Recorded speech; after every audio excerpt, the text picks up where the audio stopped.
రాత్రి అయితే నిద్ర చక్కగా పట్టలేదురా, ఒకటే మ్యూజిక్. ఎందుకు మీ పక్కింట్లో ఏదైనా ఫంక్షన్ అయిందా? అట్లయితే నేను పోకపోదునా, నిన్నెందుకు ఫుడ్ ఆర్డర్ పెట్టమంట? మనం మంది ఇండ్లకు పోయి కడుపు నింపుకునే బాపతేనే. అయినా కడుపు నిండా తిండి కంటి నిండా నిద్రనే కదా నీ కాన్సెప్ట్. మెస్ల రాకుండా కడుపు నిండానే తిన్నా గానీ కంటి నిండా నిద్రనే పట్టలేదు. ఇక మరి ఫోన్ ఒత్తుకుంటా కూర్చున్నావా? ఏ లేదు, రీల్స్ చూసుకుంటా టైం పాస్ చేసిన. ఇక 24 గంటలు ఫోన్ లోనే మూతి పెడితే ఏడికెంచి వస్తుంది నిద్ర? నిద్ర రాకడే ఫోన్ లో రీల్స్ చూసుకుంటున్నా. అసలు ఏంది నీ బాధ?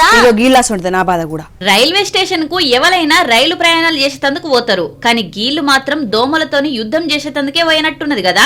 అగ చూడుండ్రి, ఒక్కొక్కరు ఒక్కో తీర్లా వాళ్ళ కళను ఎట్లా ప్రదర్శిస్తున్నారో. వీళ్ళకొచ్చిన కష్టం పగోని కూడా రావద్దుల్లా పాపం. చేతులతో నొక్కలు, చీర కొంగుతోని ఇంకొకరు, చేతులున్న తువ్వలతోని ఇంకొకరు. ఇక చేతుల ఏం లేనోళ్ళైతే చెట్టు కొమ్మలు నీర్చుకొని మొత్తానికి దోమల మీద పెద్ద యుద్ధాన్నే చేసిండ్రు ఇట్లా చెర్లపల్లి రైల్వే స్టేషన్ లా. ఇక గీ షెల్ అయితే ఏకంగా చెట్ల కొమ్మలతోని కత్తిసాం నేర్చుకుంటున్నది పోన్రి. ఇగో గీ అన్న అయితే ఇంకా వేరే లెవెల్ ఉన్నాడుగా. దోమల కోసం ఏకంగా ధూపాన్నేసిండు. దండయాత్ర, ఇది దోమల దండయాత్ర అన్నట్టే రెచ్చిపోతున్న దోమలతోని మనుషులు పోటీవాడి గెలవలేక ఓడిన కుస్తీ పోటీలు ఇప్పుడు సోషల్ మీడియాలో మస్తు వైరల్ అవుతున్నాయి. అయితే ఇది ఒక్క గీల ప్రాబ్లమే కాదు, పట్నంలో ఉన్న పబ్లిక్ అందరి పరిస్థితికి ఇట్లనే ఉంది.